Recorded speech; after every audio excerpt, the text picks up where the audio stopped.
Alright, so my video for today is going to be just a little bit lengthy, but I promise if you stick with me, you're going to like what you hear. Before we start, I want to state up front that I really do enjoy the Critical Drinker's videos. I have the utmost respect for him, for his channel, for his content, and for his novels. This video isn't really a response to his review of Thunderbolts, as much as it's a response to all the people who keep sending me that link. Yes, I've seen it, yes, it was entertaining, and yes, I disagree. As I pointed out in my last video, there's a weird trend in film criticism in the last 5 years or so, where people pretend that plot devices are some kind of writing failure, that coincidences are a sign of lazy storytelling, that if characters arrive somewhere at just the right time, or if the key to the vault just happens to be inside the vault, then the movie is somehow broken. And no one exemplifies this performative nitpicking more than the Critical Drinker. Let's be honest, if Empire Strikes Back came out today, he would absolutely trash it. I mean, Dagobah is a huge planet, but Luke just happens to land 5 feet away from Yoda. Lazy writing. Han Solo flies to Cloud City for repairs and Vader just happens to get there first. Contrived. Darth Vader just happens to be Luke Skywalker's dad. Melodrama, and yet nobody complained about it, back then or now, because plot devices are an essential part of storytelling. They serve the characters, themes, and the momentum that pushes the story forward. So let's talk about Thunderbolts, a movie that's being nitpicked to death for doing what movies have always done, using structure, timing, and yes, coincidence to tell a story. If you listen closely to the Critical Drinker's review, it immediately becomes sort of a straw man argument. The complaints about characters arriving at the same place at the same time are absurd. Or what about the complaints about the countdown timers or power sources being in the same room as the problem they're powering? As if movies haven't been running on that logic since the beginning of cinema. None of this is anything new, but complaining about it is. These things have been essential to storytelling since the Epic of Gilgamesh, or maybe even since Darmok and Jalad met at Tanagra. But now, they're suddenly considered lazy writing? So let's walk through some of his main complaints, dear viewer, and then let's apply those standards to the movies he claims to love.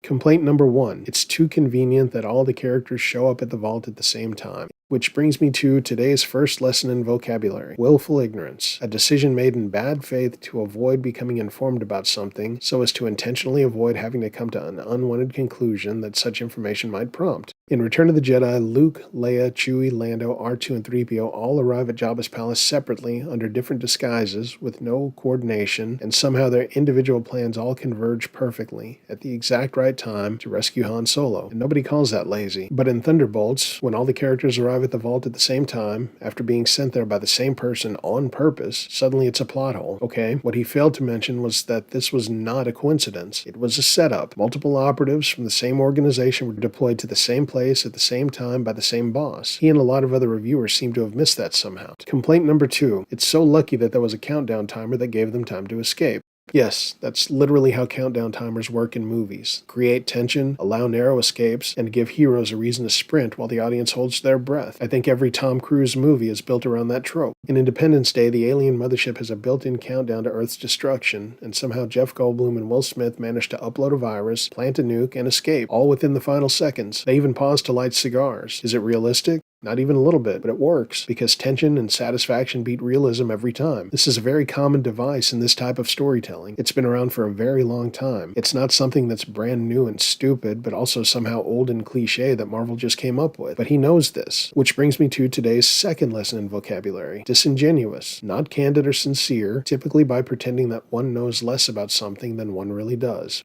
Complaint number 3. The power source for the sonic barrier just happens to be in the room with them. Yes, that's because the writers wanted them to have a chance to escape, so the characters don't die and the rest of the movie can happen, just like how the tractor beam control panel in A New Hope is conveniently located in a hallway with no guards, just like how in a space station the size of a small moon, Vader and Obi-Wan just happen to cross paths for a lightsaber duel within Luke's line of sight, conveniently allowing him to witness his old mentor's death at the exact moment he needs emotional motivation for the rest of the trilogy. If you're there for a little escapism and entertainment, you don't question these moments because it works, but if you're watching just to find flaws, everything starts to look broken, even when it's not. And when you look at the substance of his critiques, it all falls apart really quickly. Too convenient, too emotional, too silly. Dude, you're describing literally every great blockbuster ever made. You think Indiana Jones wasn't filled with convenience? You think The Matrix wasn't built on a chosen one destiny trope? You think Back to the Future didn't rely on every single thing happening at just the right moment? This is what movies do. And here's the thing, Thunderbolts actually sticks the landing. The coincidences only bother people because they've been conditioned to spot them by YouTube movie reviewers. It's become fashionable to tear down movies because you think it makes you look clever to pretend you're above them. And that's the real Marvel cringe. It's not Florence Pugh's accent, it's It's not the sonic barrier power supply, it's not even the jokes. It's the desperate need to act like every movie made after 2019 is a cinematic embarrassment, like the only good storytelling happened when you were still renting DVDs. Which brings me to today's third lesson in vocabulary: hypocrisy. The practice of claiming to have moral standards or beliefs to which one's own behavior does not conform. Now, the drinker is a novelist. He writes stories. He understands what a plot device is. He knows that timing, convenience, and emotional decisions are the engine of a narrative. Will Jordan, the critical drinker himself, uses all of the same devices we've mentioned here today in his own novels. In Dark Harvest, the entire plot is built around a classic ticking clock scenario: a virus threatening global collapse and a narrow window to stop it. That's the same setup Thunderbolts uses with the Vault Countdown, but when Marvel does it, it's a cliche or formulaic. When the drinker does it, it's gripping.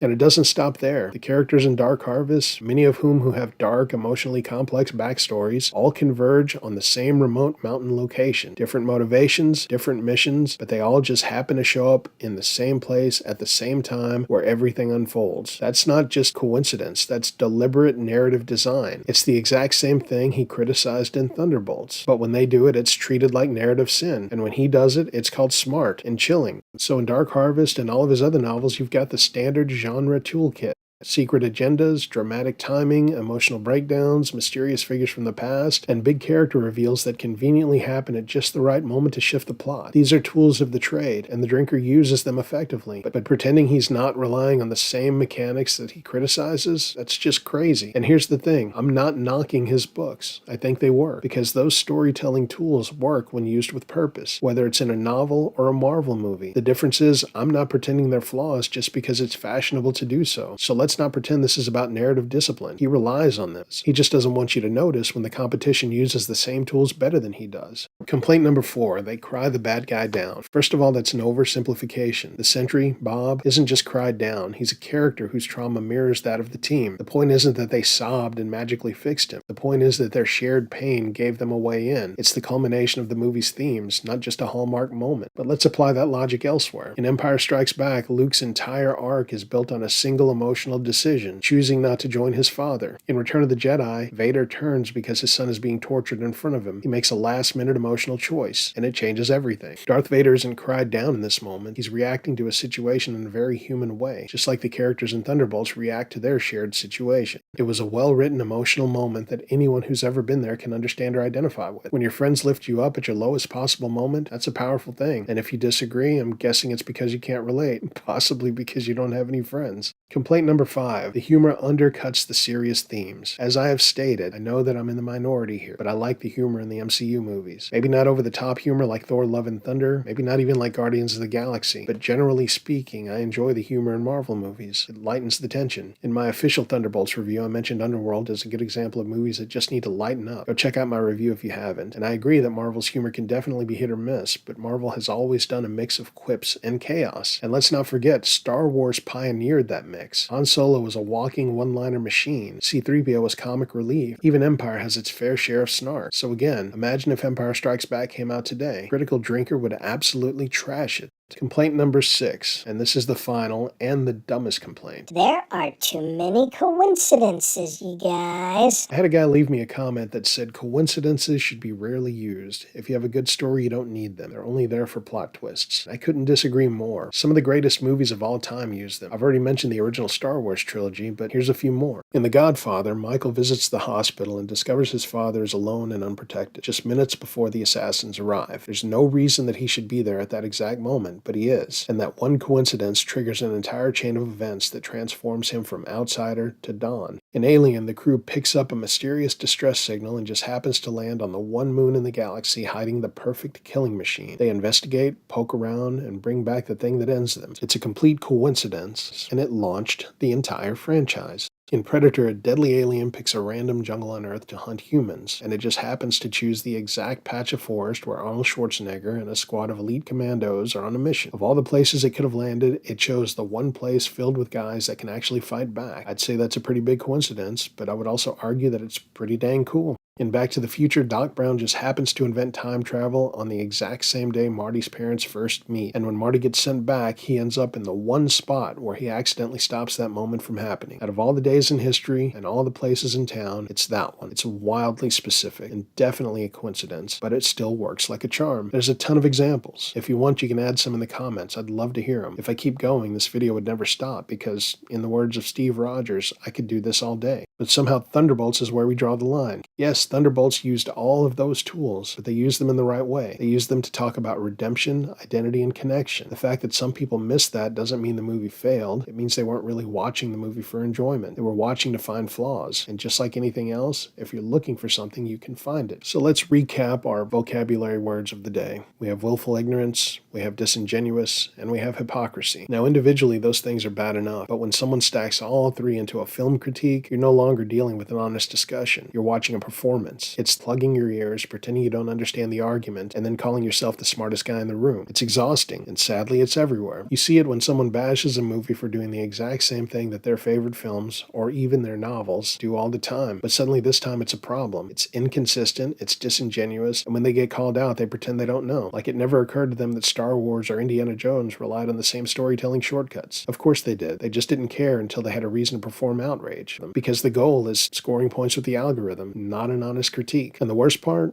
It works, because willful ignorance lets them avoid confronting their own bias. Disingenuousness gives them room to squirm when they get caught. And hypocrisy lets them criticize others for the things they excuse in their own favorites. It's lazy, it's manipulative, and when a huge chunk of online discourse is built on this toxic trio, it's no wonder so many people think thinking critically means being constantly negative. Anyway, that's it. Am I right? Am I wrong? Tell me all the reasons I'm an idiot in the comments. Like, share, subscribe, click notifications, and I will see you next time.